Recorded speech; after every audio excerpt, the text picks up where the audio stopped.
Provérbios, capítulo 22.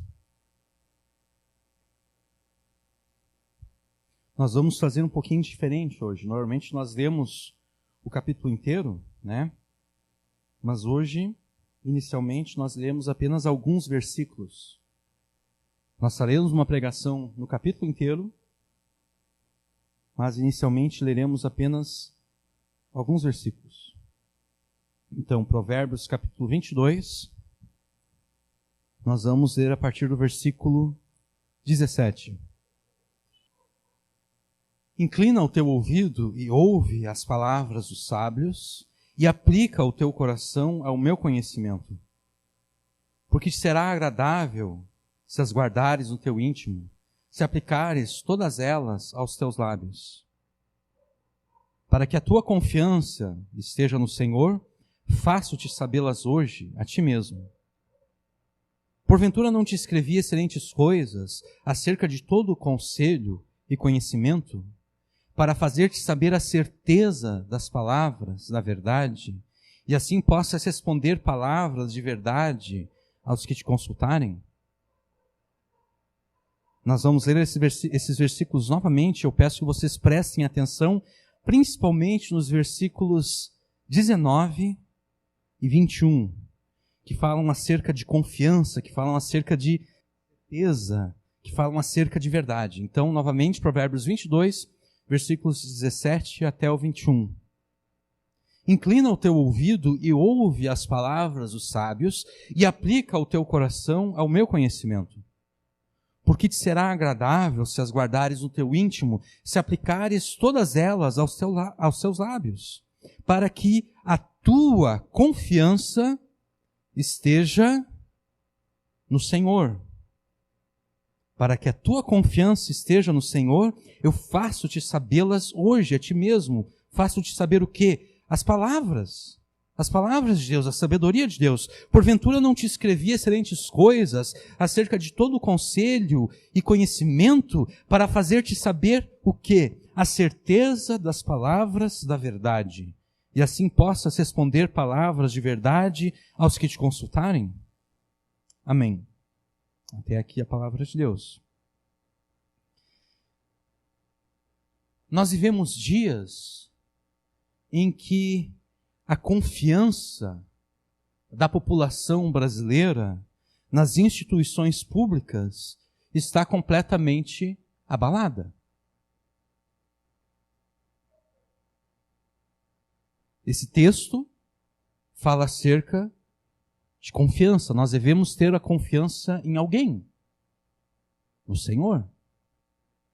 No Brasil, nós vivemos dias em que a confiança da população nas instituições públicas está completamente abalada. E qual é a razão disso? Qual é a razão pela qual a confiança da população nas instituições públicas está completamente abalada? A razão para essa total falta de confiança é o desconhecimento do quê? Da verdade. Da verdade acerca dessas instituições. As pessoas não conhecem a verdade de como as instituições devem proceder, e por isso mesmo a população perdeu completamente a confiança nessas instituições. A falta de confiança é resultado do desconhecimento da verdade. Nem mesmo aqueles que se apropriaram de forma hipócrita e blasfema do dito do Senhor Jesus, e conhecereis a verdade vos libertará, nem mesmo estes se importam com a verdade. Eles se importam apenas com meias verdades e falsidades completas. Porque essas é que são convenientes. Ninguém mais sabe qual é a verdade, ninguém sabe onde a verdade está, exatamente porque nós trocamos a verdade pela conveniência política. E o resultado é esse que nós temos aqui. O desprezo conveniente pela verdade acarretou a completa destruição da confiança da população nas instituições públicas. E se isso já é trágico, no contexto das relações políticas e na administração de uma nação, é infinitamente mais trágico quando o alvo da desconfiança é o próprio Deus.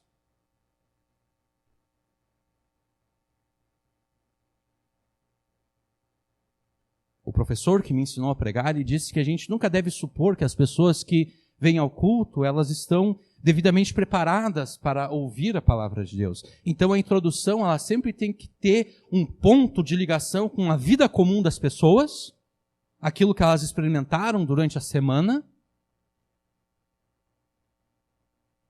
como um ponto de contato para aquilo que vai ser a pregação.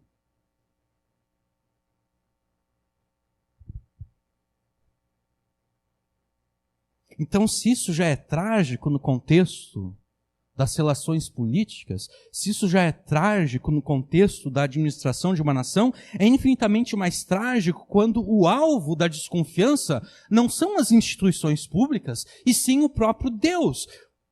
A igreja é composta por aqueles que creem em Deus. A igreja é composta por aqueles que creem em Deus. Mas, irônica e tragicamente, e em grande medida, a igreja brasileira não confia em Deus. Eu estou generalizando, sim, e no decorrer do sermão eu vou explicar por que eu estou generalizando. A igreja é composta por aqueles que creem em Deus, mas, irônica e tragicamente, e em grande medida, a igreja brasileira não confia em Deus. O que é uma contradição completa. A verdade nua e crua é que, assim como a população brasileira desconfia das instituições públicas, a igreja brasileira desconfia de Deus. A igreja brasileira parece ter mais confiança, parece ter mais esperança naqueles que governam desde Brasília do que naquele do qual nós cantamos há pouco, que é o rei, cujo reino chegou até nós.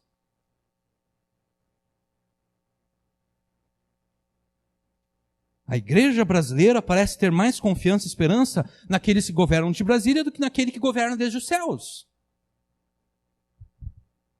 Para muitas igrejas, na verdade, o teste final e definitivo de ortodoxia é aquilo que está correto, aquilo que é correto, a doutrina correta. Ortopraxia é a prática correta. Para muitas igrejas, o teste final e definitivo de ortodoxia e ortopraxia não é mais a confissão que nós fazemos naquele que governa desde os céus. Historicamente era isso.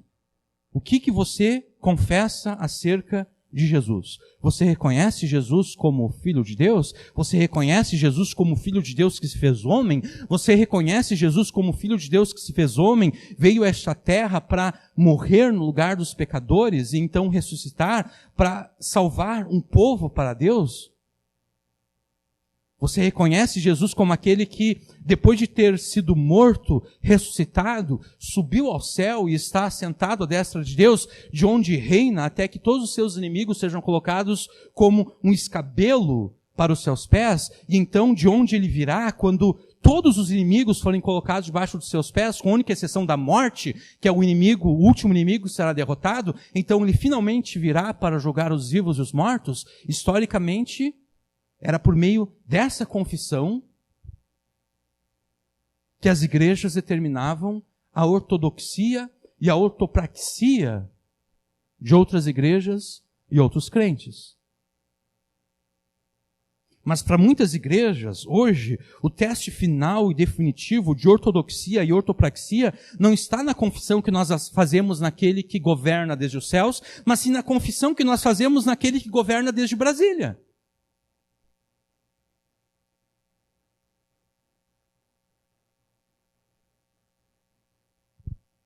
Se a igreja brasileira vivesse no período da igreja primitiva, nós facilmente evitaríamos a fogueira e os leões. Porque, em vez de confessar com a igreja primitiva, Kyrios, Jesus é o Senhor, nós criaríamos uma teologia de dois reinos.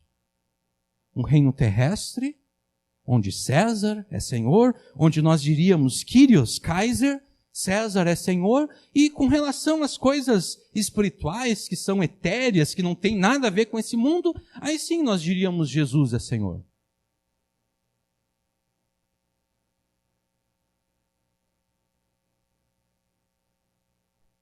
Enquanto a igreja primitiva não se dobrou diante do poder dos Césares, diante do poder de Roma, mas confessou Kyrios, Jesus é Senhor, e por isso mesmo ardeu nas fogueiras e alimentou os leões, há décadas, não apenas agora, há décadas, a igreja brasileira tem se prostrado diante do poder de Brasília. E uma igreja que faz isso é uma igreja que não confia em Deus. É uma igreja que não confia naquele cujo reino chegou até nós.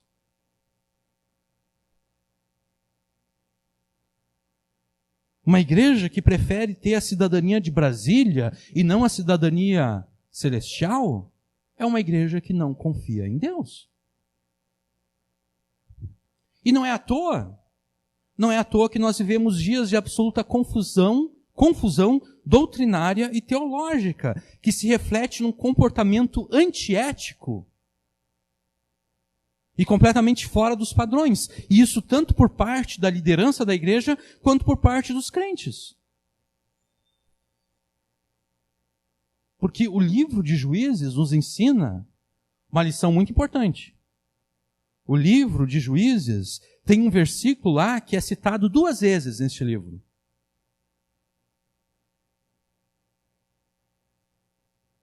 Esse versículo diz o seguinte: quando não há um rei sobre o povo de Deus se desvia e faz aquilo que bem lhe parece, cometendo pecados maiores que os pecados que são cometidos pelos incrédulos. E não é exatamente assim que a igreja tem se comportado? Cada um fazendo o que bem lhe parece? Cometendo pecados maiores do que aqueles que o próprio mundo ao nosso redor comete?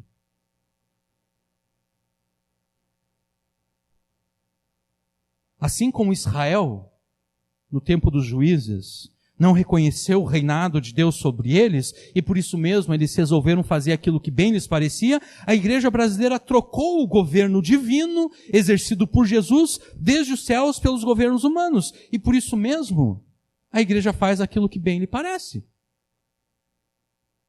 Porque quem governa sobre ela não está assentado à destra de Deus. Pelo menos não é esse governo que ela reconhece. Ela prefere os governos humanos.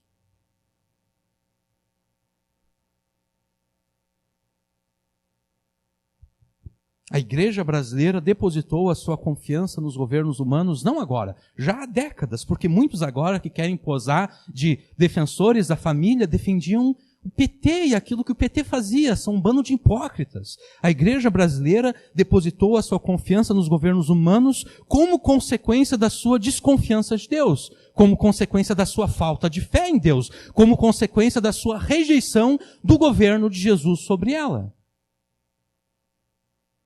E assim como Deus julgou a Israel, isso aparece lá no livro dos Juízes, a igreja brasileira está debaixo do juízo de Deus.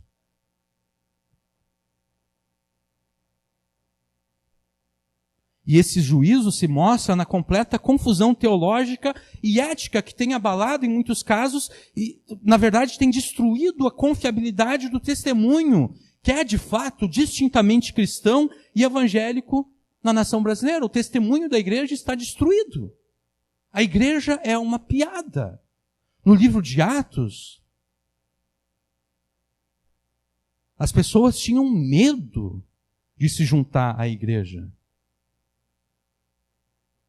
Porque a igreja era aquele lugar onde, se alguém resolvesse mentir para o Espírito Santo, para parecer que doou mais dinheiro do que de fato doou, essa pessoa era morta pelo Espírito Santo.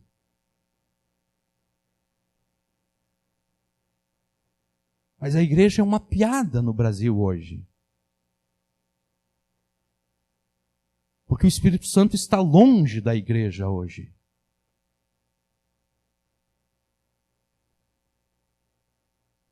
O Espírito Santo não mata mais Ananias e Safiras, porque praticamente todos são Ananias e Safiras.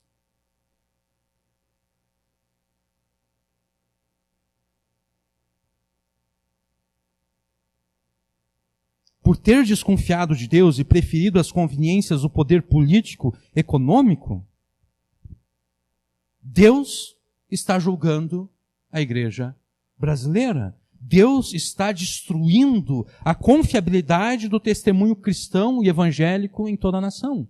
A igreja é uma piada. E nada mais justo. Não é? Porque será que o juiz de toda a terra, o juiz dos vivos e dos mortos, que reina soberano sobre os céus e a terra, à destra do trono de Deus, será que aquele que foi apontado por Deus, o Pai, como juiz de toda a terra, será que ele não tem a prerrogativa e a obrigação de envergonhar publicamente aqueles que, desconfiados do seu governo soberano sobre os céus e terra, preferem se curvar diante de governantes humanos e pecadores? Será que Jesus não tem a prerrogativa e a obrigação de envergonhar aqueles que desconfiam do seu governo? Claro que sim. Claro que Jesus tem essa prerrogativa e essa obrigação. E o mais triste é que a igreja brasileira está debaixo do juízo de Deus e a igreja brasileira nem sabe disso. A igreja brasileira, ela nem percebeu isso ainda. Ela continua a festejar a sua aproximação com os pretensos Césares que governam desde Brasília. Mas mesmo em meio ao juízo, Deus permanece gracioso.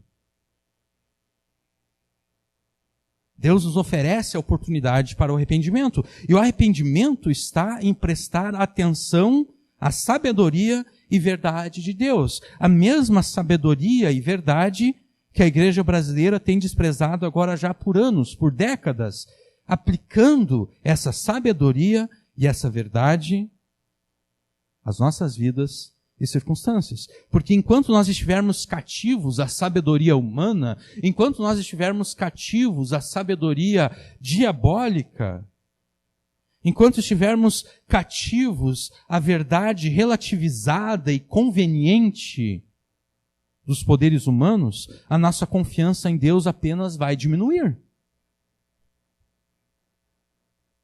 O que nós precisamos é confiar cada vez mais em Deus e na sua verdade. Esses versículos que nós lemos. Para que Deus nos dá a sua sabedoria? Para que Deus nos dá a sua verdade? Versículo 19. Para que a tua confiança esteja não nos governos humanos, mas no Senhor.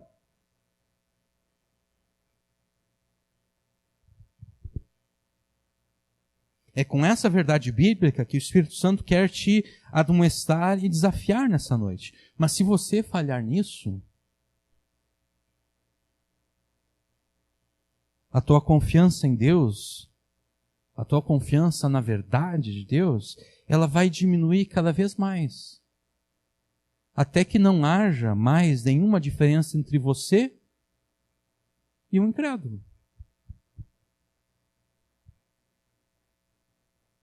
Então ouça e aplique a sabedoria de Deus na tua vida, e a tua confiança nele e a tua certeza da verdade vão aumentar. E já que nós temos a necessidade de confiar cada vez mais em Deus e na sua verdade, nós devemos ter a certeza de que ser bem visto por Deus tem mais valor do que muitas riquezas e tesouros. Versículo 1. Agora sim, nós iremos todo esse capítulo. Essa acho que foi a introdução mais longa que eu já fiz. Capítulo 22, Provérbios 22, versículo 1. Vale mais ter um bom nome do que muitas riquezas, e o ser estimado é melhor do que a riqueza e o ouro. Já que nós temos a necessidade de confiar cada vez mais em Deus, cada vez mais na verdade de Deus, nós devemos ter a certeza de que ser bem visto por Deus tem mais valor do que muitas riquezas e tesouros. Uma coisa que nós devemos ter muito clara nas nossas mentes e corações é que, por causa da nossa natureza pecaminosa e dos nossos pecados particulares, nós nunca fomos bem vistos por Deus. Nós nunca fomos bem vistos por Deus. E, de fato, nós nunca teríamos a capacidade de, por nós mesmos, mudar esse juízo de Deus acerca de nós. Porque a palavra de Deus nos ensina que mesmo aquelas coisas boas que nós fazemos estão manchadas e contaminadas pelo pecado. O que significa que ninguém poderia ser aceito por Deus com base nas suas próprias boas obras. Porque, de fato, boas obras, pecadores não fazem boas obras. Aquilo que parece boas obras, na verdade, são obras contaminadas com o pecado. É unicamente por meio da vida justa de Jesus que é imputada a todos aqueles que creem nele e através da sua morte, pelo qual os nossos pecados são perdoados, que Deus passa a nos ver com bons olhos. É apenas por meio de Jesus que Deus passa a nos ver com bons olhos, nos declarando justificados e nos aceitando como filhos seus. E é este bom nome junto a Deus, não por nossos próprios méritos, mas pelos méritos de Jesus, é este bom nome junto a Deus que vale muito mais do que riquezas e tesouros. Agora, é óbvio que esse provérbio aqui tem em vista não um bom nome junto a Deus, mas junto às pessoas. Esse provérbio aqui não está falando primariamente acerca de ter um bom nome junto a Deus, mas ter um bom nome junto às pessoas. Mas aí a gente tem que perguntar, quais pessoas? Os pecadores? É melhor ter um bom nome junto aos pecadores? É melhor ter um bom nome junto aos iníquos? É melhor ter um bom nome junto àqueles que usam o nome de Jesus apenas para avançar a sua agenda política particular?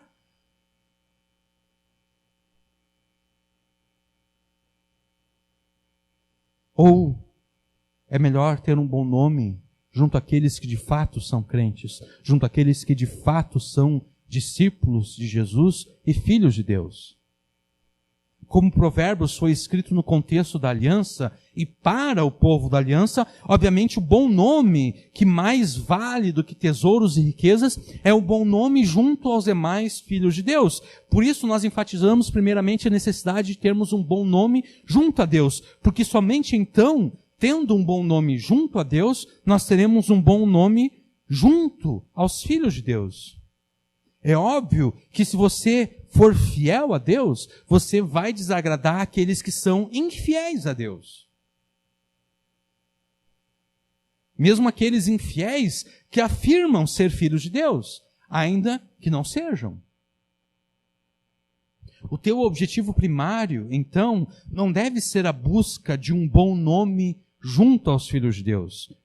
Porque além dessa busca ser idólatra, você vai acabar se enganando. Porque você vai ver pessoas que se dizem filhos de Deus, mas que de fato não são. O teu objetivo primário deve ser agradar a Deus, obedecendo com fidelidade a sua palavra. E então você vai agradar aqueles que também agradam a Deus. Você vai agradar aos outros que de fato são filhos de Deus. E então você terá um bom nome junto a eles.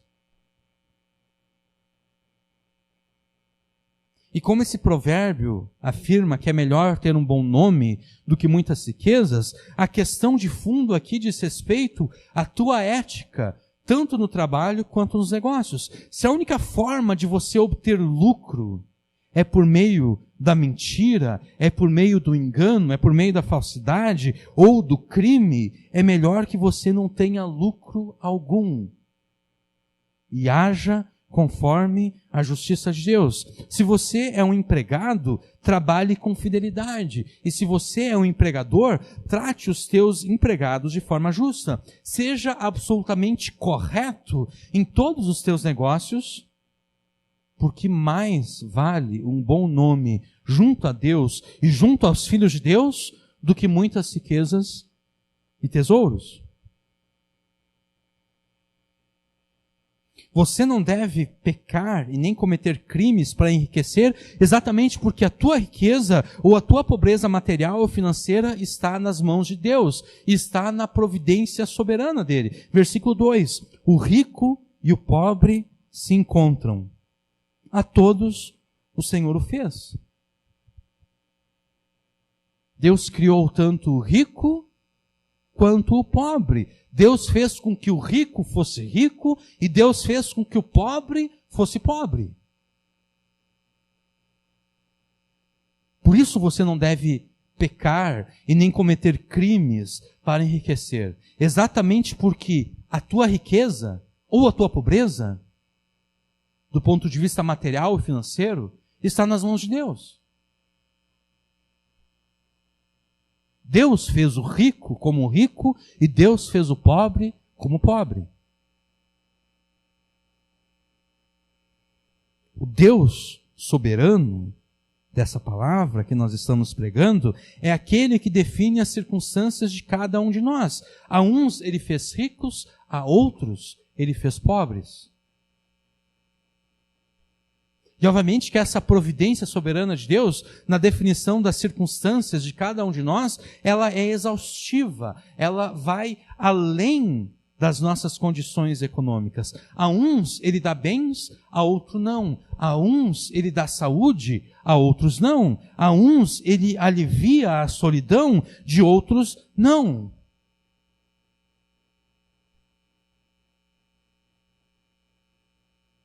E o que você pode fazer, além de render graças a Ele pelas suas circunstâncias, sejam elas favoráveis ou não? Você sempre pode orar a Ele, pedindo ajuda da mesma forma que uma criança pede ajuda aos seus pais. Da mesma forma que uma criança pede pão e comida aos seus pais. É assim que Jesus ensinou a oração.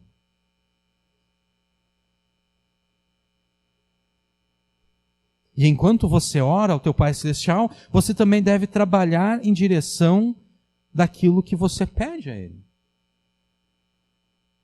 E enquanto você trabalha em direção à concretização das orações que você faz a Deus, esteja atento aos perigos que o pecado representa para você. Versículo 3. O prudente prevê o mal e esconde-se, mas os simples passam e acabam pagando. O pecado, ele sempre vai oferecer para você um caminho mais fácil e mais rápido para alcançar as bênçãos que você busca de Deus. O Filho de Deus que é prudente, ele percebe a armadilha da tentação e não se deixa enganar pela propaganda enganosa e sedutora do pecado. O Filho de Deus que é prudente, ele sabe que o pecado entrega muito menos do que aquilo que ele promete. E que mesmo aquilo que o pecado de fato entrega é transitório. Passa logo. É efêmero. Especialmente quando nós comparamos com as bênçãos que Deus dá aos seus filhos. Além disso, o Filho de Deus que é prudente, ele também sabe que o pecado é a causa pela qual Deus trará eterna condenação aos incrédulos. Por isso mesmo, o Filho de Deus que é prudente vê o mal e se protege contra as tentações. Se refugia em Deus, se refugia na oração, se refugia na palavra de Deus. Não seja um filho de Deus ingênuo, que vê o mal e se deixa enganar pela tentação. Não seja um filho de Deus ingênuo, que faz alianças espúrias e impuras, pensando que isso vai ajudar a avançar a causa do Evangelho, porque não vai ajudar, vai atrapalhar. Prudente vê o mal, ele percebe, se a gente fizer isso, o testemunho do Evangelho vai ser atrapalhado. Então vamos nos refugiar em Deus e não nos governos humanos.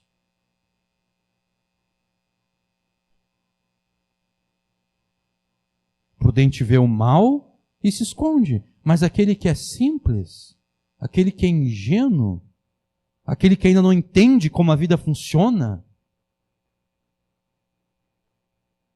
Ele está louquinho para pisar numa casca de banana. A casca de banana nem estava no caminho dele, está lá do outro lado da rua, e ele atravessa a rua para pisar na casca de banana e assim cair. É assim o Filho de Deus que é ingênuo. Ele vê o mal, e em vez de ele se esconder do mal e se proteger contra o mal, ele corre em direção ao mal. Como aquelas cenas de filmes românticos que nós vemos, um homem e uma mulher correndo, um em direção ao outro, numa praia ao pôr do sol. É assim que o Filho de Deus ingênuo faz com relação ao mal. Corre em câmera lenta, com um sorriso nos olhos e os braços abertos, esperando para abraçar o mal.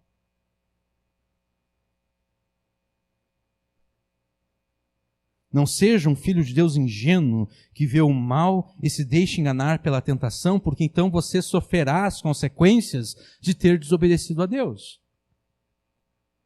E ainda no contexto das riquezas materiais, para o Filho de Deus a recompensa que espera os humildes é a sua verdadeira riqueza, honra e muito mais do que isso, a sua própria vida. Versículo 4. O galardão da humildade e o temor do Senhor são riquezas, honra e vida.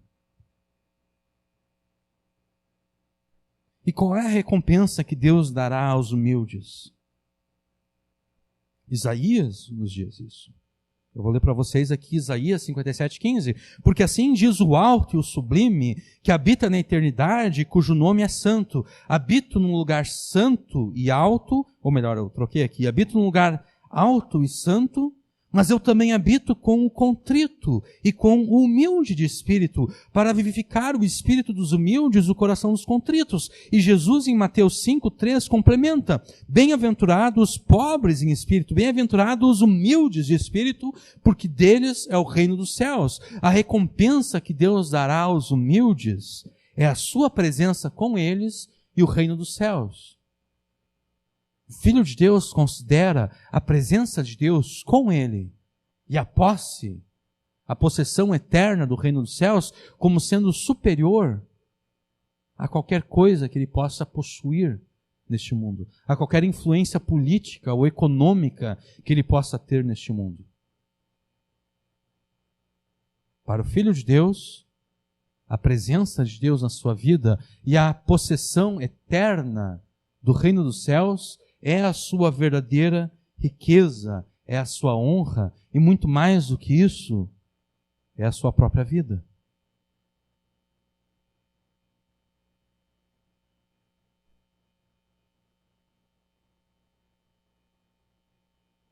O que tem mais valor para você?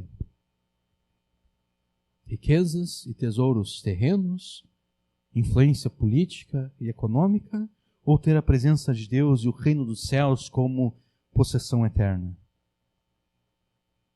Aquele que considera a presença de Deus na sua vida e o reino dos céus como a sua verdadeira riqueza, honra e vida, essa pessoa não permite ser influenciada pelos perversos que pregam a rebeldia e a rebelião. Versículo 5. Espinhos e laços há no caminho do perverso. O que guarda a sua alma retira-se para longe do perverso. Aquele que quer preservar a sua alma junto a Deus, foge de qualquer influência do perverso. Se o Filho de Deus se juntar com os perversos que pregam a rebeldia, que pregam a rebelião, esse Filho de Deus sofrerá as mesmas consequências temporais e terrenas com as quais Deus castigará os perversos. Se você quer preservar a sua vida, se você quer preservar a sua alma, não se permita influenciar por aqueles que, sendo perversos, usam o nome de Jesus apenas para a obtenção de lucro financeiro, apenas para propagar o seu projeto político de poder.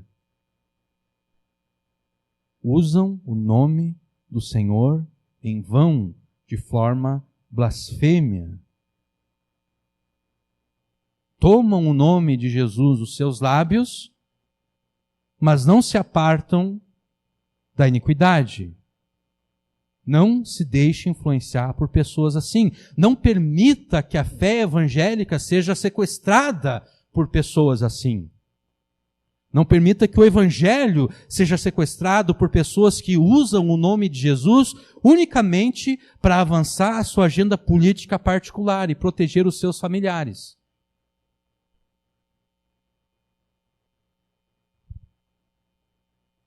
Porque se você se deixar influenciar por essas pessoas, assim como Deus vai castigar esses que tomam o nome de Jesus em vão, quebrantando um dos mandamentos, você será castigado junto com eles. E além disso, ensine os teus filhos com palavras, exemplos, que eles jamais devem vender a sua fé em Cristo por nada desse mundo. E que tampouco eles devem se deixar influenciar pelos perversos. Versículo 6. Educa a criança no caminho em que deve andar, e até quando ele envelhecer, não se desviará dele.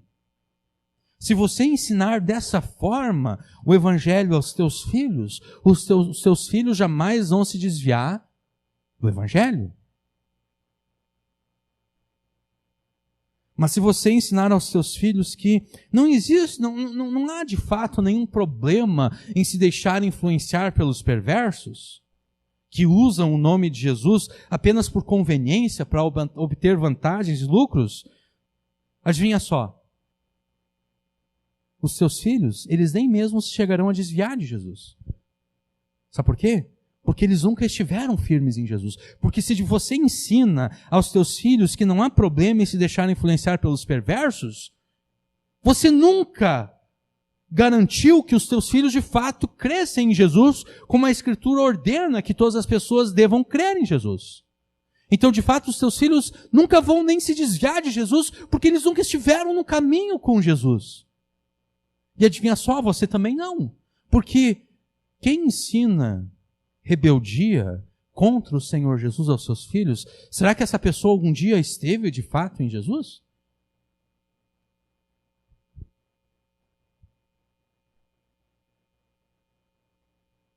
Estaria firme em Jesus alguém que não apenas tolera a influência dos perversos, mas de fato se vende para aqueles que usam o nome de Jesus por conveniência?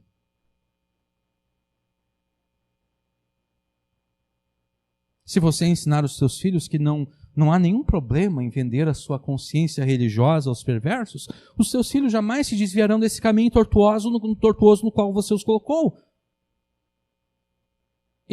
Você os treinou num caminho tortuoso e eles jamais vão se desviar desse caminho tortuoso, porque esse provérbio aqui funciona para os dois lados, tanto para o bem quanto para o mal. Se você ensina aquilo que é correto, de forma correta, os seus filhos nunca vão se desviar daquilo que é correto. Mas se você ensina aquilo que é errado, eles nunca vão se desviar daquilo que é errado.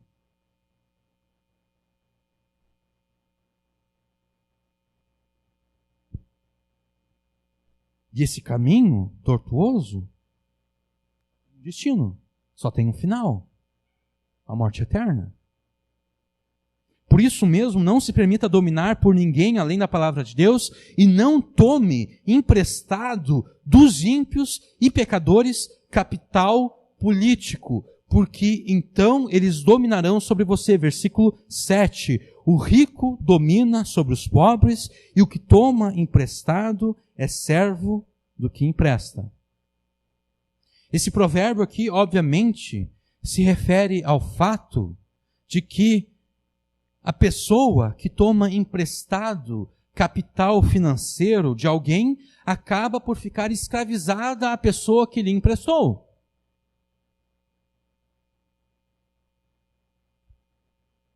Se eu tomo emprestado de um agiota, eu estou escravizado àquele agiota, né? Se eu não pagar a ele no dia devido, talvez ele mande alguém até a minha casa para quebrar um braço meu.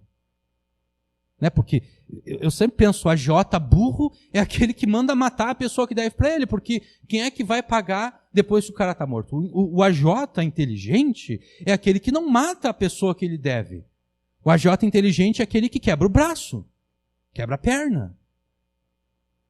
O agiota inteligente é aquele que vai vigiar os teus filhos enquanto eles estão entrando na escola e vai tirar foto dos teus filhos e depois mandar essas fotos pelo WhatsApp e dizer, olha só, eu estava passando por aqui e eu vi os teus filhos entrando na escola. Como quem diz, se você não me pagar, alguma coisa de muito ruim vai acontecer com os teus filhos.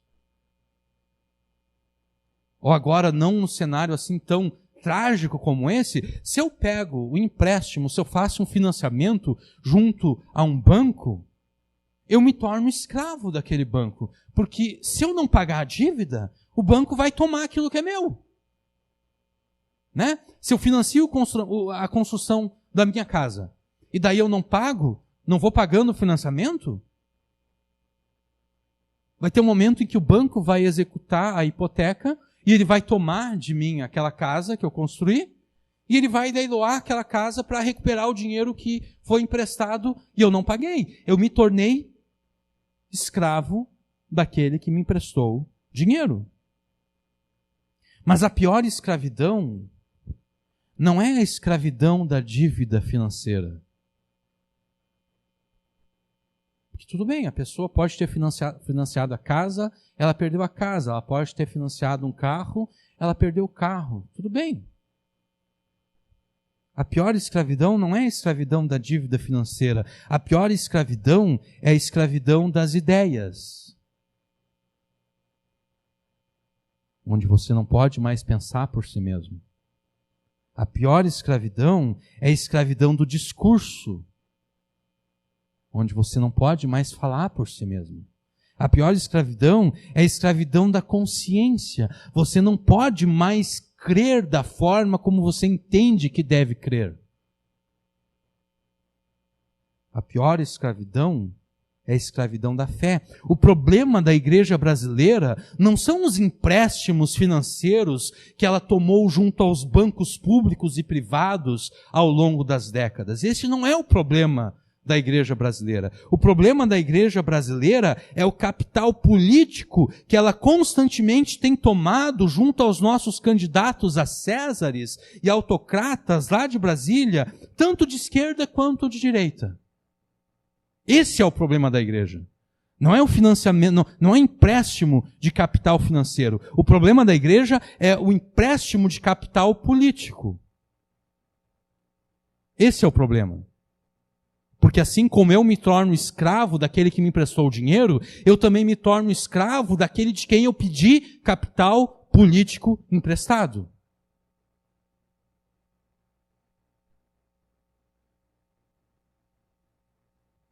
Antes de nós prosseguirmos, é necessário explicar que tudo que eu vou falar aqui, sim, é uma generalização. Eu vou generalizar, sim, por óbvio que não são todas as igrejas e todos os crentes que têm se prostrado diante dos poderosos em Brasília. Não são todos. Mas eu vou falar como se fossem todos. Eu vou generalizar exatamente porque a palavra de Deus, quando acusa o povo de Deus de pecado, a palavra de Deus também faz generalizações. É claro que quando Deus, por meio do profeta Isaías, acusa o povo de desprezar o culto a Deus, acusa o povo de misturar a celebração a Deus com a iniquidade, é óbvio que não são todos os judeus, todos os israelitas que estão fazendo isso. É óbvio que existiam crentes fiéis lá em Israel que não estavam cultuando a Deus de forma errada, mas ainda assim, Deus, através de Isaías, faz uma generalização. Deus, através de Isaías, diz que é todo o povo que está fazendo isso.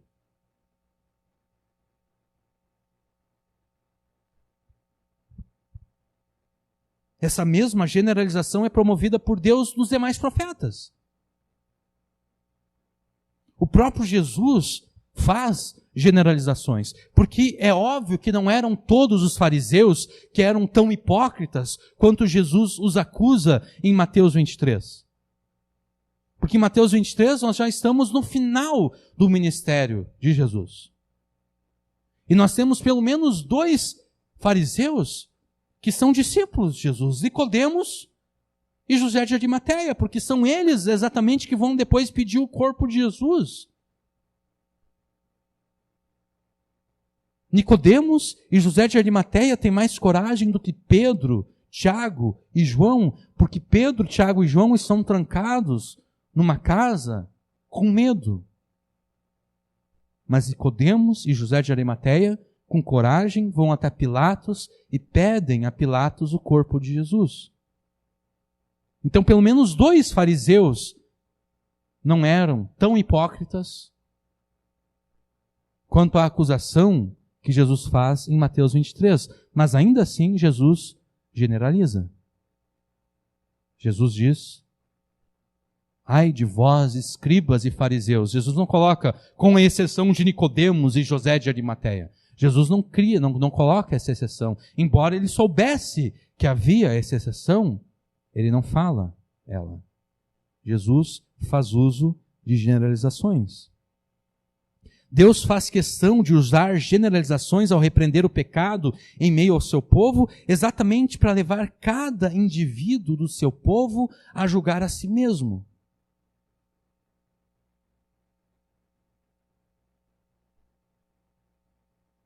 Porque, obviamente, se Deus dissesse assim, olha, não é todo o povo,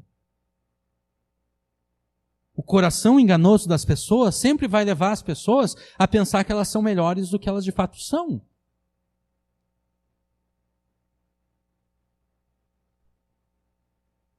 Não. Deus ali falou por Isaías, não é todo o povo que está profanando o culto a Deus. Obviamente, eu não sou daqueles que estão profanando o culto a Deus. É assim que a nossa mente funciona, é assim que o nosso coração enganoso funciona. E por isso mesmo Deus usa generalizações, para que nós os obriguemos a julgar os nossos próprios corações à luz da acusação que Deus faz. Então, se as generalizações que eu vou fazer aqui não falarem a tua consciência, fique feliz. E tome essa pregação como um aviso para as tentações que virão no futuro. Até aqui a minha justificativa bíblica para as generalizações que eu vou fazer nessa pregação. Dizia eu, com base no versículo 7, o rico domina sobre os pobres e o que toma emprestado é servo do que empresta.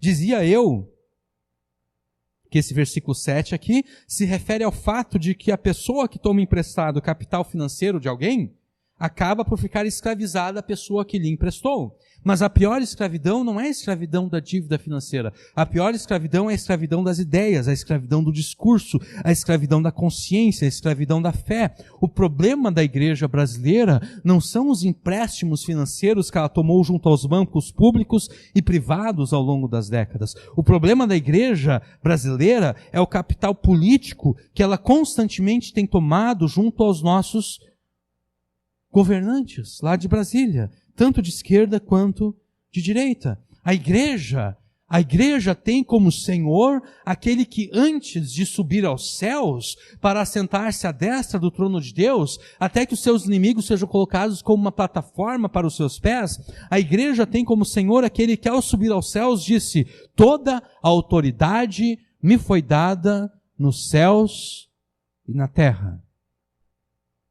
Esse é o Senhor da igreja, aquele que disse: toda autoridade me foi dada nos céus e na terra. Ora, se toda autoridade, tanto nos céus quanto na terra, foi entregue por Deus a Jesus, existe algum outro aspecto de autoridade que não pertença a Jesus? Se toda autoridade nos céus e na terra foi entregue pelo Pai a Jesus, existe algum outro aspecto de autoridade que não pertença a Jesus? Não, porque Jesus disse: toda autoridade me foi dada nos céus e na terra. Ele não disse parte da autoridade me foi dada nos céus e na terra, ele disse toda. Então, certamente que não existe algum aspecto de autoridade que não pertença a Jesus, porque do contrário, nós teríamos que admitir que antes de subir ao céu, Jesus contou a maior de todas as mentiras. E se ele mentiu, por que você está aqui? Se Jesus mentiu quando ele afirmou que toda autoridade lhe foi dada nos céus e na terra, por que você está aqui?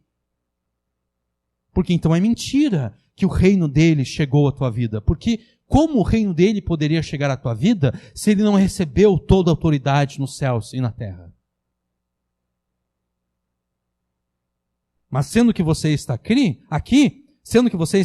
eu vou supor que você crê que não exista nada, nem nos céus, nem na terra, que não esteja debaixo do poder, debaixo do domínio, debaixo da administração e debaixo da jurisdição de Jesus. Agora, com isso em mente, responda apenas para você. Responda apenas no seu coração. Sendo que a igreja tem como Senhor aquele que domina sobre os céus e a terra, por qual, e essa é a expressão mesmo, por qual diabo a igreja procuraria tomar capital político dos incrédulos e perversos? Por que demônio a igreja faria isso? Se o Senhor dela é aquele que domina com toda a autoridade sobre céus e terra, por que ela tentaria tomar emprestado dos incrédulos e perversos capital político?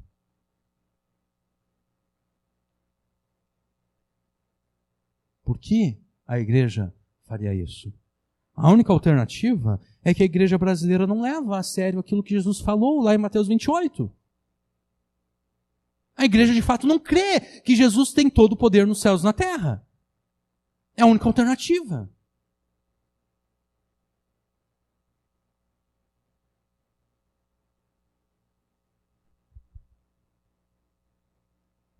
A igreja não precisa tomar emprestado o capital político dos incrédulos e perversos, exatamente porque esses incrédulos e perversos não têm capital político algum que seja efetivamente seu. Todo o capital político que os incrédulos e perversos possuem lhes foi outorgado pelo próprio Senhor Jesus, porque Ele é o Rei dos Reis, Ele é o Senhor dos Senhores, porque Ele é aquele que remove reis e estabelece reis. Mas a igreja brasileira, por décadas, tem duvidado e desconfiado do domínio universal daquele que é o seu Senhor e Salvador. Por décadas, a igreja brasileira tem vendido o seu discurso, tem vendido as suas ideias, tem vendido os seus ideais, a sua consciência, a sua fé aos incrédulos e perversos. Tudo isso por um pouquinho de capital político. Tudo isso para aparecer na foto ao lado do presidente vestindo verde e amarelo.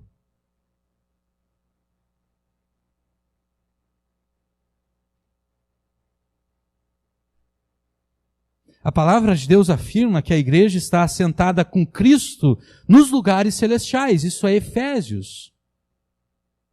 A igreja está assentada com Cristo nos lugares celestiais, muito acima de todo principado, muito acima de todo poder, de domínio e de todo nome que possa ser pronunciado. Mas a igreja brasileira tem abdicado da sua posição espiritual de honra e poder nas regiões celestiais. A igreja brasileira resolveu descer da sua posição espiritual de honra e poder nas regiões celestiais para sentar-se no colo de políticos corruptos.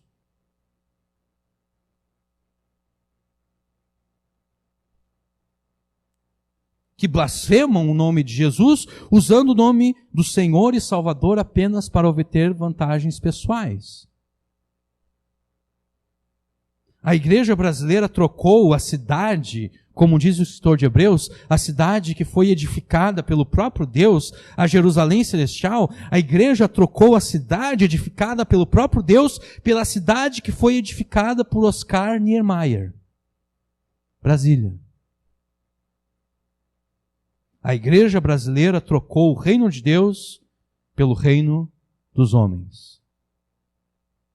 A igreja brasileira, infelizmente, trocou o senhorio de Jesus para se tornar escrava dos perversos e dos incrédulos. E tudo isso porque ela está sedenta por capital político.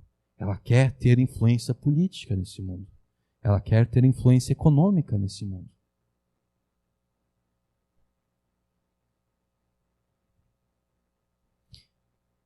A igreja brasileira está escravizada àqueles que lhe emprestaram capital político.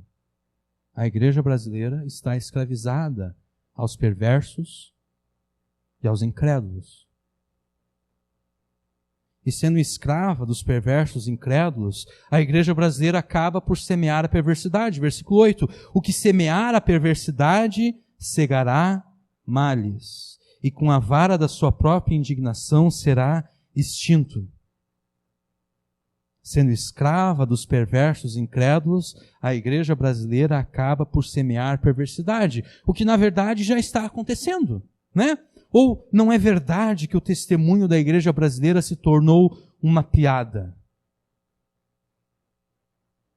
É o que eu falei antes. Em Atos, as pessoas respeitavam a igreja. Em Atos, as pessoas tinham medo de se juntar com a igreja.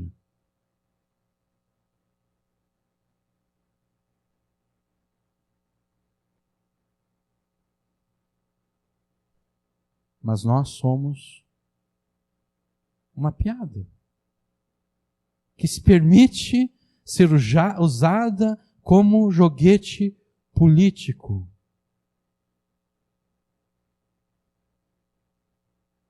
O que as pessoas logo pensam quando ouvem falar de uma igreja ou de um pastor? O que será que as pessoas pensam quando passam aqui pela frente e vem escrito ali Igreja Evangélica da Perseverança?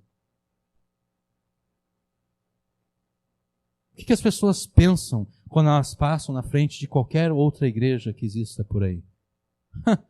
Olha ali, mais um lugar onde está tirando o dinheiro do povo, roubando o dinheiro do povo. A igreja é uma piada.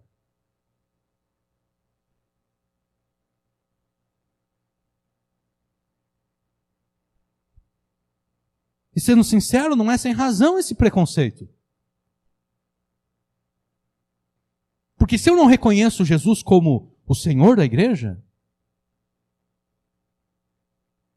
se eu acho que eu preciso conseguir capital político com os incrédulos e perversos, não vai demorar até eu começar a agir como os incrédulos e perversos. Não, se eu busco capital político dos corruptos, não vai demorar até que eu comece eu mesmo a cometer corrupção. Não vai demorar até mesmo eu começar a desviar dinheiro da igreja, como aqueles que me emprestaram capital político desviam dinheiro público. Eu vou começar a desviar o dinheiro da igreja. É natural, eu estou me deixando influenciar por eles.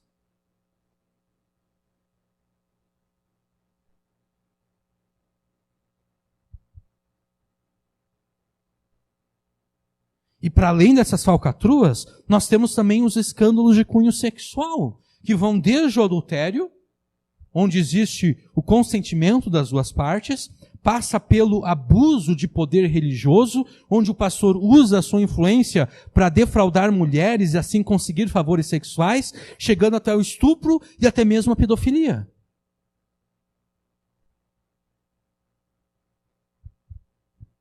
Não é à toa que apesar do crescente número de crentes, não é à toa que apesar do crescente número de igrejas no Brasil, o testemunho do Evangelho parece ser cada mais irrelevante. O testemunho do Evangelho está desprovido de confiabilidade.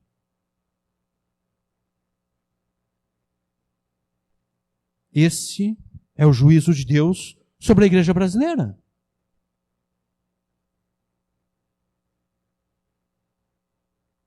Vocês não vão levar o meu governo a sério? Deus pergunta. Então eu vou fazer com que ninguém leve vocês a sério.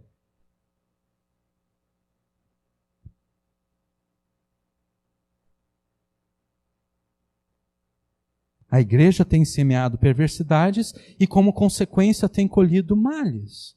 E se continuar nesse caminho, a igreja brasileira pode até mesmo ser extinta. É assim que o versículo 8 fala, né? O que semear a perversidade cegará males, e com a vara da sua própria indignação será extinto. Se continuar nesse caminho, se continuar a querer, a tomar emprestado capital político dos incrédulos e perversos, a igreja brasileira será extinta, não pelo diabo, pelo próprio Deus. Talvez vocês achem que não. Talvez vocês digam, não, Deus jamais extinguiria a igreja no Brasil. Vocês acham que não? Me respondam então. Como está nos nossos dias? Como está nos nossos dias a igreja mãe de todas as igrejas? Como está nos nossos dias a igreja fundada pelos 12 apóstolos de Jesus lá em Jerusalém? É uma igreja avivada, a igreja de Jerusalém. Não? Não, ela foi extinta. Como está a grande igreja missionária de Antioquia, igreja que patrocinou o ministério do apóstolo Paulo? Como está essa igreja? Ela está bem? Firme no testemunho do Senhor? Não, ela foi extinta. Como está a grande igreja de Éfeso? Também foi extinta. Mais recentemente, como está a igreja no continente europeu? Falida. Como está a igreja no continente norte-americano?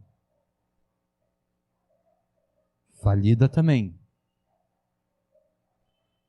Está num estado de falência não tão avançado quanto na Europa, mas está falindo também.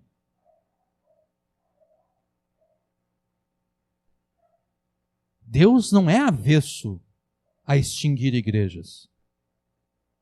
Deus é aquele que está disposto a matar todo o povo e começar tudo de novo com Moisés. Deus não tem problema com isso. Porque para Deus, um dia é como 1000 anos e 1000 anos é como um dia.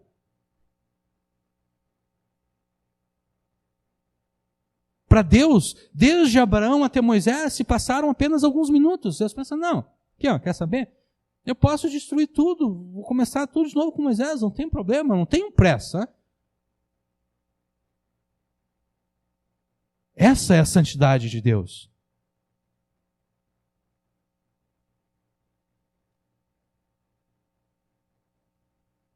É por isso que o escritor de Hebreus fala que o Deus com o qual nós temos que tratar é um fogo consumidor.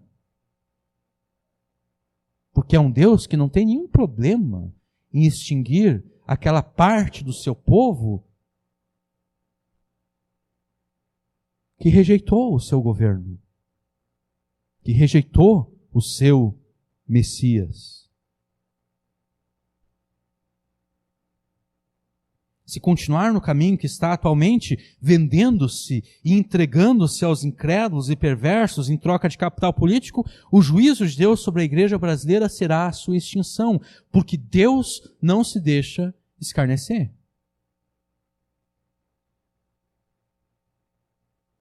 Em vez de se vender para conquistar capital político, a igreja brasileira deveria sustentar a pregação das boas novas do Evangelho com boas obras de ajuda aos necessitados. Versículo 9. O que vê com bons olhos será abençoado, porque dá o seu pão ao pobre. Na literatura bíblica, ver com bons olhos significa praticar boas obras. Aquele que vê com bons olhos será abençoado, porque dá o seu pão ao pobre. Em vez de se vender para conquistar capital político, pensando que dessa forma a nação será transformada, a igreja brasileira deveria sustentar a pregação das boas novas com boas obras.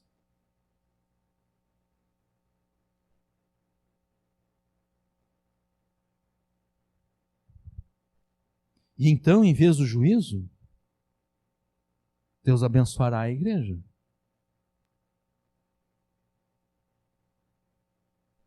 Deus abençoará o testemunho da igreja diante da nação. Em vez de contaminar o evangelho com as palavras dos escarnecedores que lhe venderam capital político, a igreja deve pregar o evangelho na sua inteireza e integralidade. Versículo 10. Lança fora o escarnecedor. Esse irá à contenda e acabará a questão e a vergonha. Esse versículo aqui é quase profético nos nossos dias, né? Jogue fora o escarnecedor que vive ameaçando com palavras mentirosas e falsas, e boa parte das confusões que nós estamos vivendo serão resolvidas. Quase que profético isso aqui. Versículo 11. O que ama a pureza de coração e é amável de lábios será amigo do rei. Qual rei? Não aqueles que governam de Brasília, e sim aquele que governa desde os céus. O que ama a pureza de coração e é amável de lábios será amigo do rei. Nós conhecemos a pureza de coração de uma pessoa por meio das palavras desta pessoa. Porque a boca fala daquilo que o coração está cheio. Se as palavras de uma pessoa visam sempre o confronto, visam sempre a destruição dos outros que pensam diferente dele, o que vocês acham que existe no coração dessa pessoa? Será que ela ama a pureza e a bondade, ou será que ela ama o confronto e a destruição dos demais? A boca fala daquilo que o coração está cheio. Não é possível, isso aqui é importante, não é possível defender a ética e a moral que são cristãs, sendo uma pessoa cujo coração não ama a pureza e cujas palavras sempre buscam o confronto e a destruição do outro.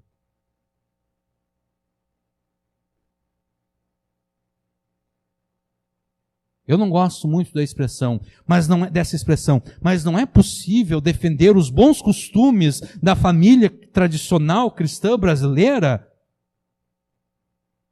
sendo uma pessoa cujo coração não ama a pureza. É uma defesa hipócrita, é uma defesa falsa. Tão falsa quanto uma nota de R$3. Não é possível defender a ética e a moral cristãs sendo uma pessoa cujo coração não ama a pureza e cujas palavras sempre buscam o confronto e a destruição do outro. Por que não? Porque, obviamente, essa pessoa não é amiga do rei messiânico, não é amiga do Senhor Jesus. E como alguém que não é amigo do Senhor Jesus pode querer se colocar na posição de defensor da ética de Jesus? Como alguém que não é amigo de Jesus pode querer se colocar na posição de alguém que quer defender a moral, que é a moral de Jesus?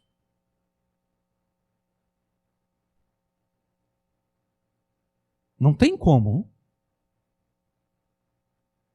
Qualquer discurso nesse sentido será pura hipocrisia, será pura falsidade, feito apenas com a intenção de enganar os filhos de Deus e a igreja. E Jesus afirmou que nós devemos ser simples como as pombas, mas também devemos ser prudentes como as serpentes.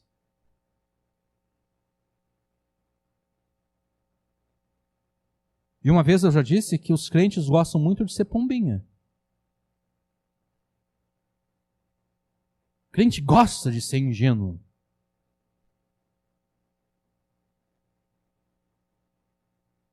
Mas não gosta de ser prudente como a serpente.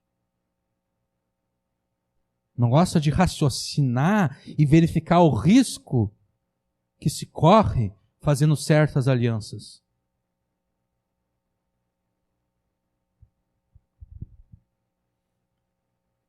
Ao entrar na terra prometida, o povo de Israel não confiou que Deus pudesse lhe dar a vitória sobre os povos que lá habitavam. Eles não confiaram em Deus. E por isso mesmo eles fizeram alianças impuras, alianças espúrias com os incrédulos e os perversos. E adivinha só, não deu certo. Não deu certo. Essa aliança impura, essa aliança espúria entre o povo de Israel com os povos incrédulos e perversos na terra prometida, causou muitos problemas mais tarde para Israel. O que está escrito no Antigo Testamento é para o nosso ensino. O Antigo Testamento foi escrito para nós, para que nós, lendo o Antigo Testamento, aprendamos com a história, aprendamos com os erros que foram cometidos pelo povo de Deus no passado.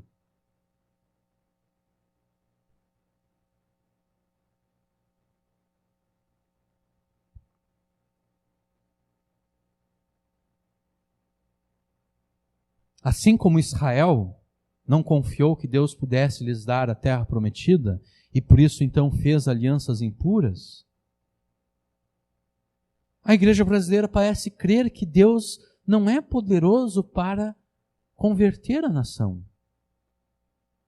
Pela simples e pura pregação do Evangelho. Não.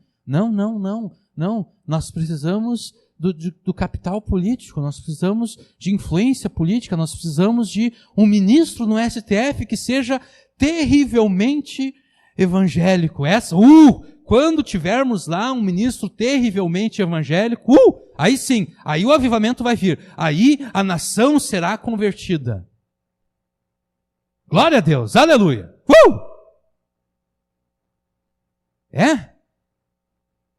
Pergunta para Israel nos dias de Josué como a aliança deu errado. Pergunta para gerações futuras de Israel depois como deu errado aquela aliança. O simples vê o mal e não se prepara.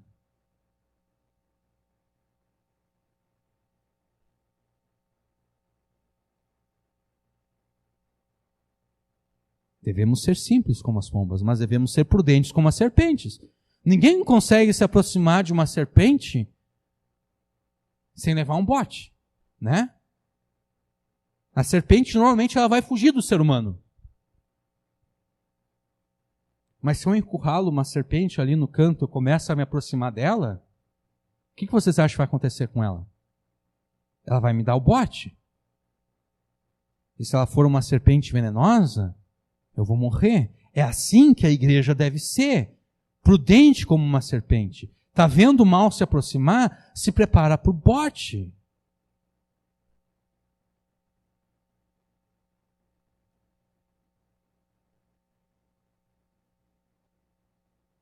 Não pense que uma aliança impura entre a igreja e os incrédulos e perversos que usam o nome de Jesus apenas por conveniência política, não pensa que essa aliança impura irá beneficiar o testemunho do Evangelho na nação brasileira, porque não vai.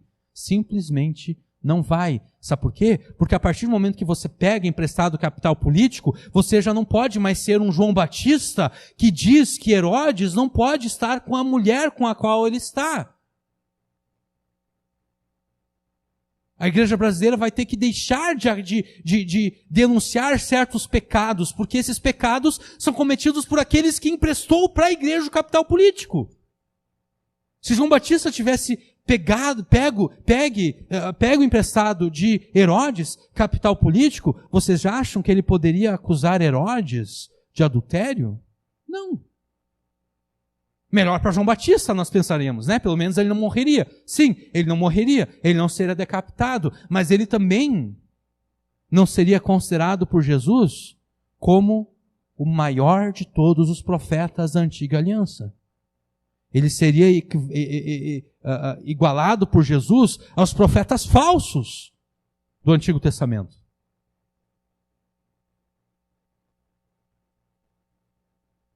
Quando a igreja pega capital político emprestado, ela está abdicando da sua voz profética. E quando eu falo de voz profética, eu não falo de profetizar a bênção. Voz profética é aquela voz que se levanta contra o pecado, contra a iniquidade. A igreja não poderá fazer isso, porque ela não vai poder pregar contra o pecado daqueles que emprestaram a ela o capital político.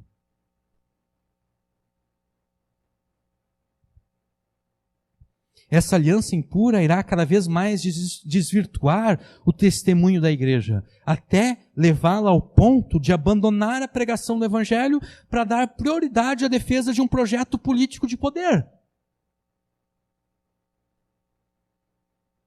E algo muito bizarro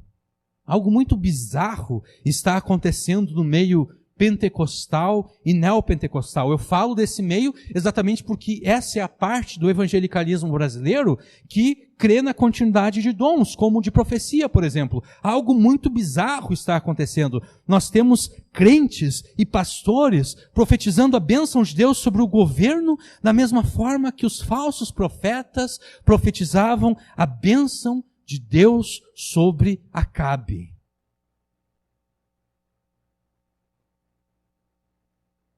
Vai lá, Acabe, e diz, eu devo subir à guerra, eu devo guerrear. E os falsos profetas, vai fundo, cara, vai fundo, Acabe. Deus está contigo, Deus vai te dar vitória. Isso é bizarro.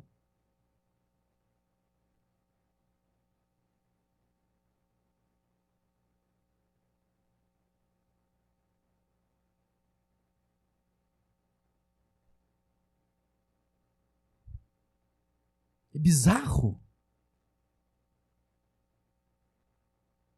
Nós temos crentes e pastores se transformando nos falsos profetas que ajudavam Acabe. Nós temos crentes e pastores se igualando aos falsos profetas dos dias de Jeremias. Jeremias dizendo, o juízo está vindo. E os falsos profetas dizendo, não. Deus nunca vai... Eu falei antes do perigo da igreja brasileira ser extinta. Não! Os profetas dos dias de Jeremias, os falsos profetas. Deus nunca vai destruir o templo. Porque esse templo foi edificado por Salomão. A glória de Deus desceu sobre esse templo. Deus vai dar vitória ao seu povo. É mesmo?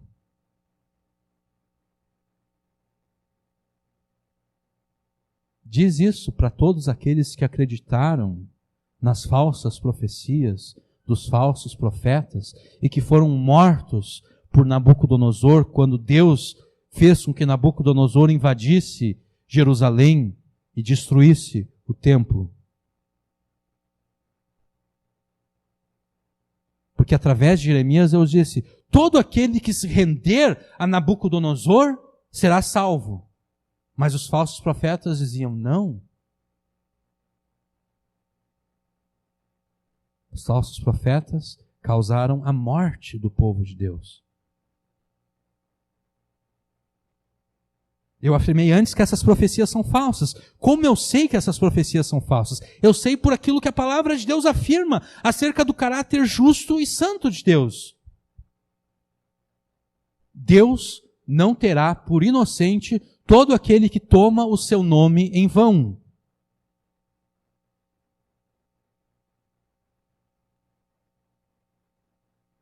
Deus não terá por inocente todo aquele que usa o nome de Jesus de forma hipócrita, de forma falsa.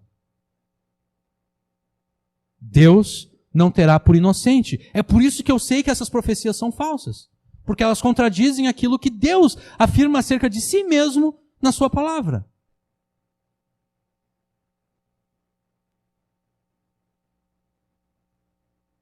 A palavra de Deus fala de como o próprio Deus se encarrega de destruir aqueles que tomam o seu nome com falsidade, apenas por conveniência política. Esse tipo de profecia, com todas as aspas possíveis, porque profecia não é, Não é profecia, porque contradiz a palavra de Deus. Eu julguei essa profecia de acordo com a palavra de Deus e eu achei ela em falta. Não é profecia. Esse tipo de prática, então, é uma afronta ao Espírito Santo. Por quê? Porque é uma apropriação indevida de uma das operações do Espírito Santo, usada com o único objetivo de manipular os filhos de Deus que ainda são incautos, inexperientes e não entendem nada de nada acerca desse mundo.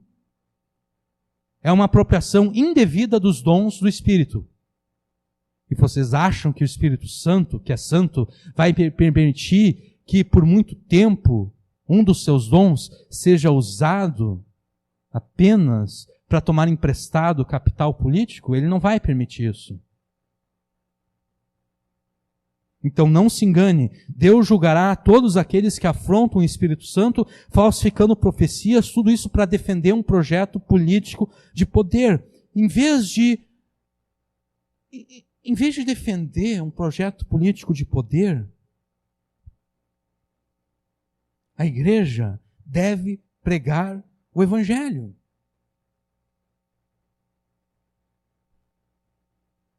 A igreja deve voltar atrás, se arrepender e pregar o Evangelho. Por quê?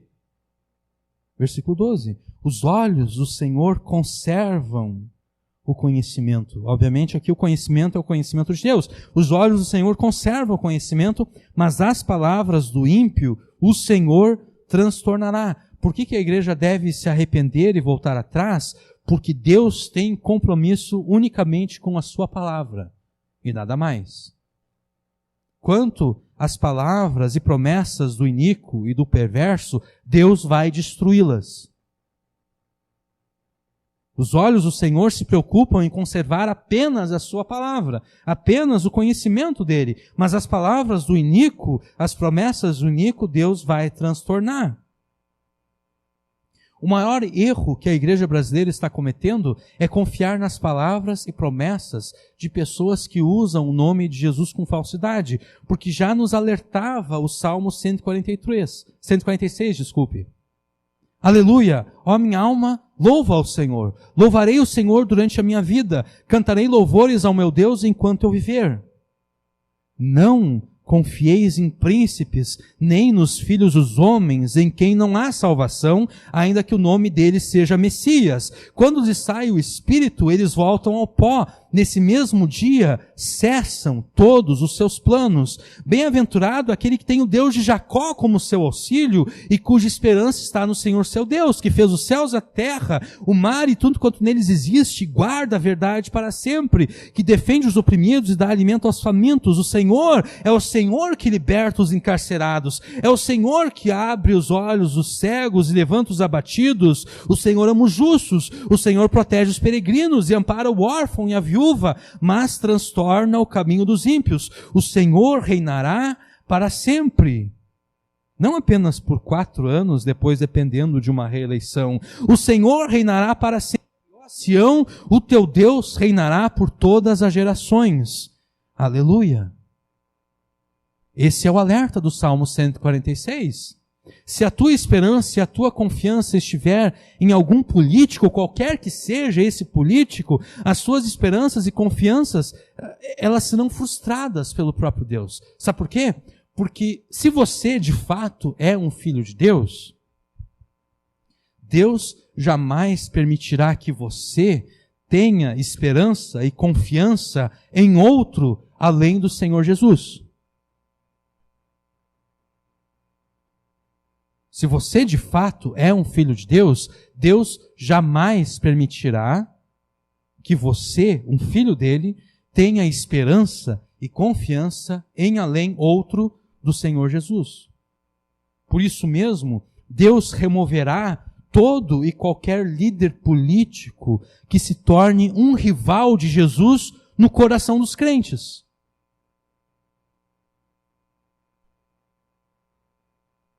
Na época de Jeremias,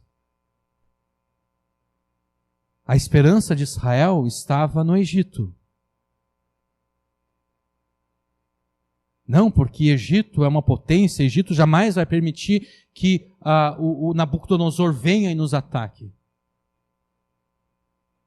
Deus disse: ah, é? Então eu vou destruir o Egito. Eu não vou permitir que vocês confiem em ninguém além de mim. E quando Deus remover esse líder político, se a tua esperança e a tua confiança ainda estiverem nele, o que vai ser de você?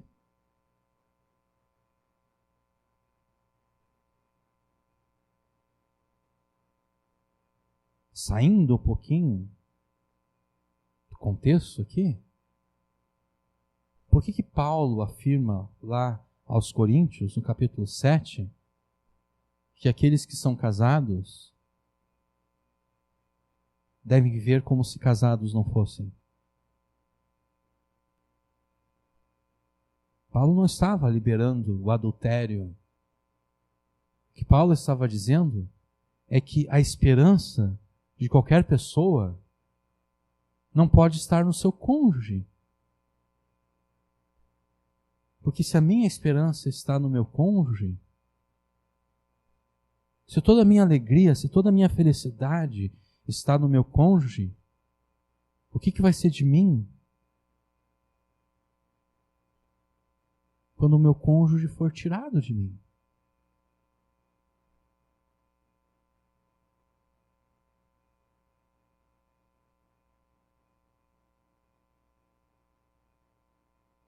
Eu vou entrar em desespero? Eu vou pensar em: não vale a pena servir Jesus? Como Jesus permitiu que uma coisa dessa acontecesse comigo? Eu vou me suicidar, talvez, porque se toda a minha esperança estivesse no meu cônjuge e o meu cônjuge foi tirado de mim, para que continuar vivo?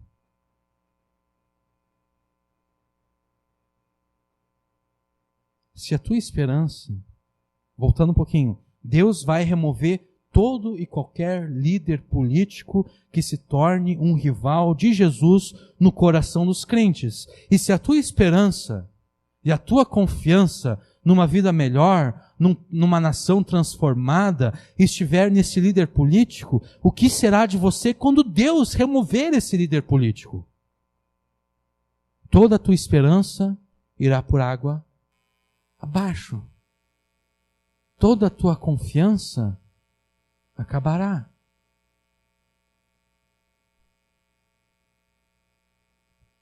Então, poupe-se da dor e do desespero e não espere que Deus destrua as palavras e promessas do iníquo. Arrependa-se agora e deposite a tua confiança e a tua esperança unicamente no Rei dos Reis e Senhor dos Senhores, Jesus Cristo, que reina com poder e autoridade sobre os céus e a terra. E agora mesmo, eu sei disso, agora mesmo o diabo ou o teu coração medroso tenta te seduzir com as seguintes palavras: mas se eu fizer isso, o governo poderá cair na mão dos corruptos de um passado não tão distante assim.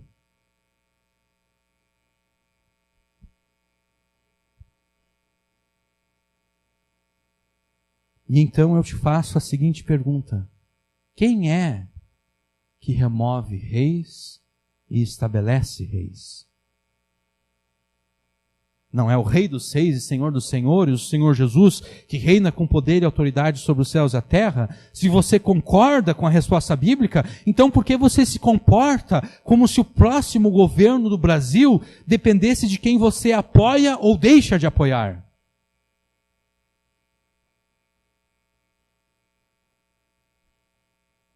Preste atenção, eu não estou dizendo que os crentes não devem se preocupar com política, eu não estou dizendo que os crentes não devem escolher com sabedoria em quem eles vão votar, eu não estou dizendo isso. O que eu estou dizendo é que assim como Deus estabeleceu Nabucodonosor e depois removeu Nabucodonosor, assim como Deus estabeleceu FHC, Lula, Dilma, Temer e Bolsonaro, do mesmo modo será Deus quem estabelecerá o próximo governo brasileiro.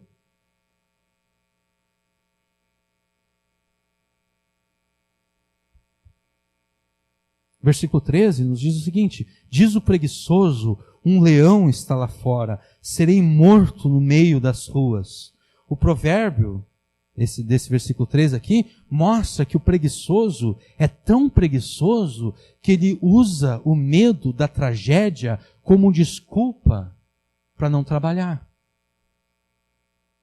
Não seja igual o preguiçoso. Não use o medo que você tem do futuro político do Brasil como desculpa para vender a tua consciência, a tua fé e o teu testemunho para aqueles que usam o nome de Jesus com falsidade. Não use o medo que você tem do futuro político do Brasil como desculpa para colocar a tua esperança e a tua confiança em governantes humanos e não no Senhor Jesus. Não use o medo como desculpa, não seja como esse preguiçoso que tenta justificar a sua preguiça com o medo da tragédia. Não seja como esse preguiçoso, não use o medo como desculpa.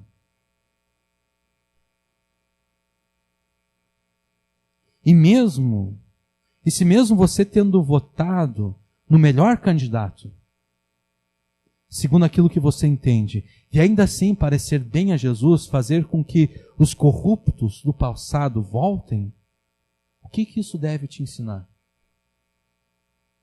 Que apesar das muitas profecias triunfalistas feitas em nome do governo de agora, o Brasil continua debaixo do juízo de Deus. É isso que você deve aprender. Se de fato acontecer que os corruptos do passado voltem. Que o Brasil continua debaixo do juízo de Deus. E existe apenas uma forma de escapar do juízo de Deus: arrependimento sincero e fé em Jesus. Essa é a única forma de escapar do juízo de Deus: arrependimento verdadeiro e fé em Jesus.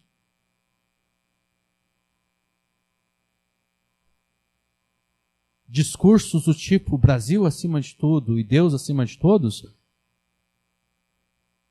isso não nos livra do juízo de Deus. Porque é falado com hipocrisia, com falsidade. Aqueles que falam não têm a Deus como Senhor de fato. Não se renderam ao Senhor Jesus. É um discurso feito para enganar aqueles que querem ser enganados. Não falamos aqui também de um discurso moralista hipócrita que condena apenas alguns pecados, mas perdoa muitos outros. Falamos aqui de um verdadeiro arrependimento dos pecados e verdadeira fé em Jesus.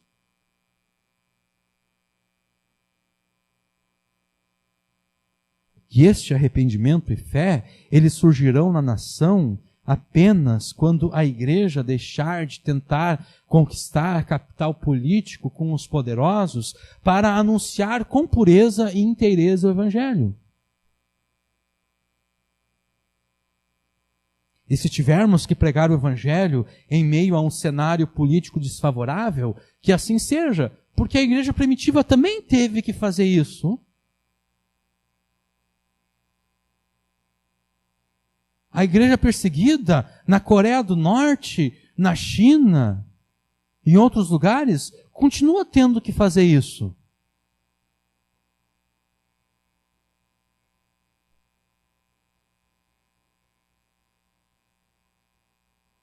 Não permita que o medo leve você a trocar a pregação do Evangelho pela defesa de um projeto político de poder, porque então Deus poderá até mesmo te levar a tropeçar. Versículo 14. Cova profunda é a boca das mulheres estranhas. A mulher estranha aqui é a mulher que não é a tua mulher, né? Está falando aqui de pecado sexual. Cova profunda é a boca das mulheres estranhas. Aquele contra quem o Senhor se irar, cairá nela. Esse versículo aqui é um versículo forte que fala acerca da santidade de Deus. Aquele contra quem Deus se irá, aquele contra quem a ira de Deus se levantar, Deus fará com que essa pessoa caia na cova profunda que é a boca da mulher estranha.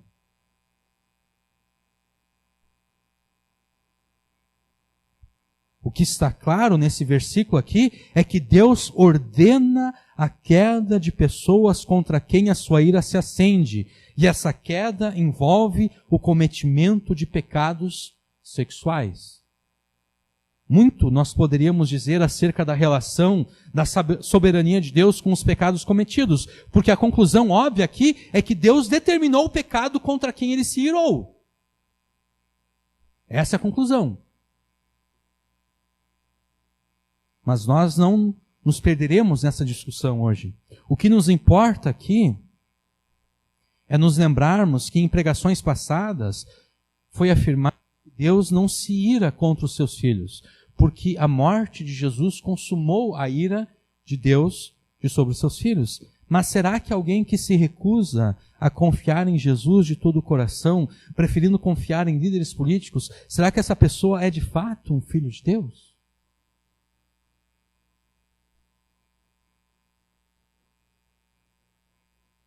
Alguém que se recusa a colocar toda a sua confiança e esperança em Jesus, preferindo confiar nos governantes humanos, será que essa pessoa é de fato um filho de Deus? Acho que não. Então, os verdadeiros filhos de Deus ouvirão a palavra de Deus e voltarão atrás. Mas aqueles que apenas pensam ser filhos de Deus, contra estes, sim, a ira de Deus se acenderá e eles cairão. Eles cairão na cova que é a boca da mulher estranha.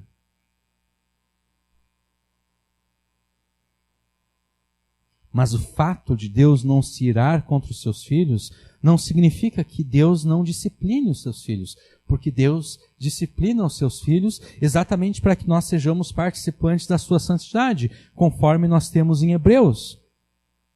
Versículo 15 diz: a estultícia está ligada ao coração da criança, mas a vara da correção afugentará a estultícia da criança. Deus disciplina os seus filhos para que nós não sejamos estultos, para que nós não sejamos insensatos.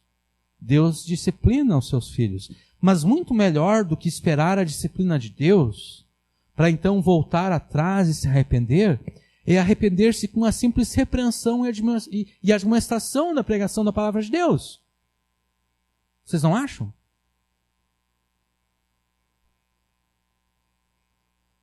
Ou o que vocês preferiam que os filhos de vocês fizessem? Que esperassem a disciplina para então se arrepender? Ou simplesmente se arrependessem com apenas uma palavra dos seus pais? A palavra de Deus te ordena que você não seja insensato, que você não coloque a tua esperança e confiança em discursos hipócritas. A palavra de Deus te ordena que você confie unicamente no Rei dos Seis e Senhor dos Senhores.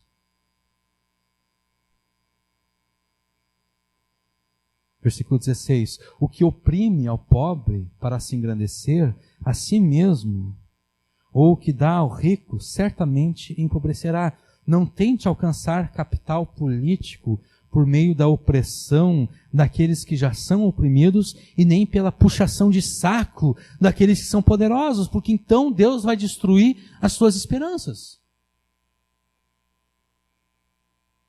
Mas mesmo em meio a esse juízo de Deus, Deus nos dá esperança. Versículos 17 até o 21.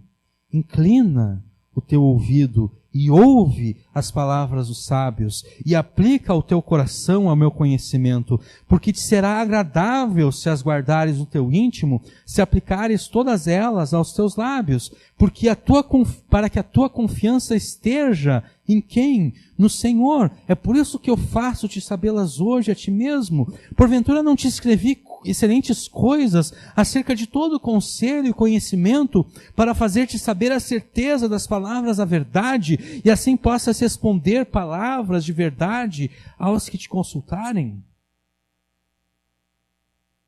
Mesmo em meio ao juízo, Deus nos dá a esperança. Deus ainda nos oferece a sua sabedoria para que nós a aprendamos e coloquemos em prática. Se nós dermos atenção à sabedoria de Deus e a colocarmos em prática, duas coisas vão acontecer. A nossa confiança em Deus será aumentada e solidificada, como o versículo 19 diz. E a nossa confiança na verdade será confirmada, conforme o versículo 21, de modo que nós seremos sábios tanto para o nosso benefício, como também para o benefício de outras pessoas que vierem a nos consultar. Porque você não dará a verdadeira esperança de salvação aos pecadores fazendo a defesa de um projeto político de poder. Qualquer que seja esse projeto político, você não dará esperança a ninguém fazendo isso. Você dará a verdadeira esperança de salvação aos pecadores, apresentando a eles a sabedoria e o poder que Deus manifestou no Evangelho do verdadeiro e único Messias. E então, se a tua esperança está no Cristo, que governa desde os céus, obedeça a sua palavra. Não roube do pobre e nem deixe de ajudá-lo nas suas necessidades. Versículos 22 e 23. Não roubes ao pobre porque é pobre, nem atropeles na porta o aflito, porque o Senhor defenderá a sua causa em juízo, e aos que os roubam, ele lhes tirará a vida. Roubar o pobre aqui tem um sentido mais amplo do que apenas tomar à força o pouco que o pobre tem. Roubar o pobre significa não dar ao pobre as coisas das quais ele tem necessidade. Se você se recusar a ajudar o pobre, roubando daquilo que ele tem necessidade, você vai se igualar aos ímpios e aos incrédulos. E junto com eles, e como um deles, você será julgado e condenado por Jesus. Versículos 24 e 25. Não sejas companheiro do homem briguento, nem andes com o colérico, para que não aprendas as suas veredas, os seus caminhos, os seus costumes, e tomes um laço para a tua alma. Também não se ajunte com aqueles que pregam a violência, com aqueles que pregam a morte de outras pessoas. Porque se você se juntar com estes, você deixará de ser discípulo de Jesus. Você se tornará discípulo desses violentos e assassinos. Não sejas companheiro do homem briguento, nem andes com o colérico, para que não aprendas as suas veredas. Se você se tornar companheiro dos violentos e dos assassinos, daqueles que pregam a violência e a morte de outras pessoas, você deixará de ser discípulo de Jesus para tornar-se discípulo destes violentos e assassinos. E junto com esses violentos e assassinos, e como um deles, você será julgado e condenado por Jesus. Versículos 26 e 27. Não estejas entre os que se comprometem e entre os que ficam por fiadores de dívidas, pois se não tens com que pagar, deixarias que te tirassem até a tua cama de debaixo de ti? Aprenda que Jesus é o Senhor até sobre o modo como você administra os teus bens. E então aprenda a administrá-los conforme a sabedoria de Deus. Você será salvo. Não se torne fiador de dívidas que você não pode pagar, que você não tem a capacidade de pagar.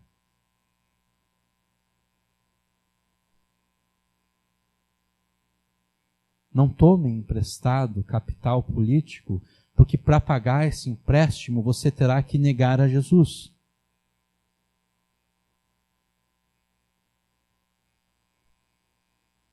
Versículo 28. Não removas os antigos limites que teus pais fizeram. Não se junte a movimentos revolucionários e reacionários de qualquer tipo, porque esses movimentos, eles sempre procuram romper a legalidade em desrespeito àquilo que os teus pais fizeram no passado.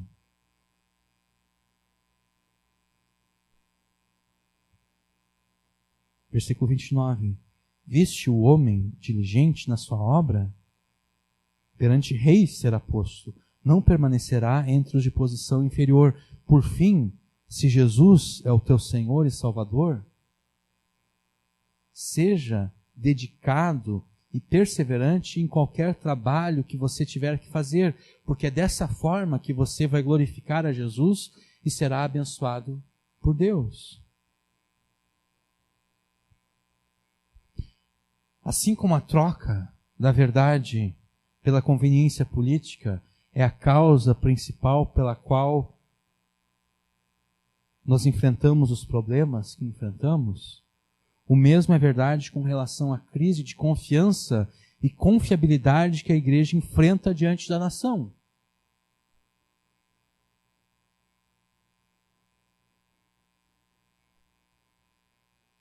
O testemunho da igreja deveria levar as pessoas a temer ao Senhor Jesus.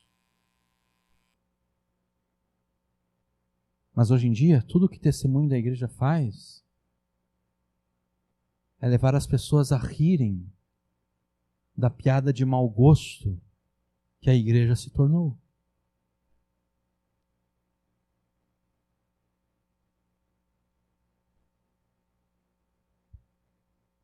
Não troque o governo soberano de Jesus pelos governos incertos aqui da terra.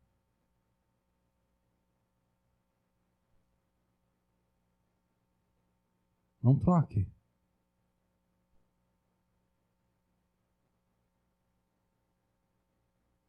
Porque para muitos agora parece até que Deus perdeu, né? Porque tudo que aparentemente foi conquistado no dia 7 de setembro se voltou atrás. Poxa vida, se Deus estava com tudo aquilo que estava acontecendo no 7 de setembro, aparentemente no dia 9 Deus perdeu.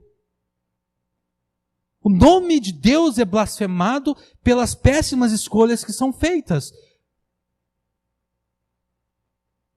Aparentemente Deus perdeu agora. Deus estava vencendo no dia 7 e no dia 9 Deus perdeu.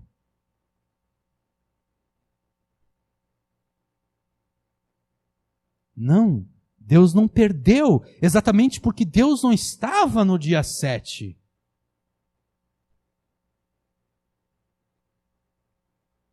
O erro está em afirmar que ele estava. Porque daí agora ele perdeu. Deus perdeu. Os homens são mais poderosos do que Deus. Deus perdeu.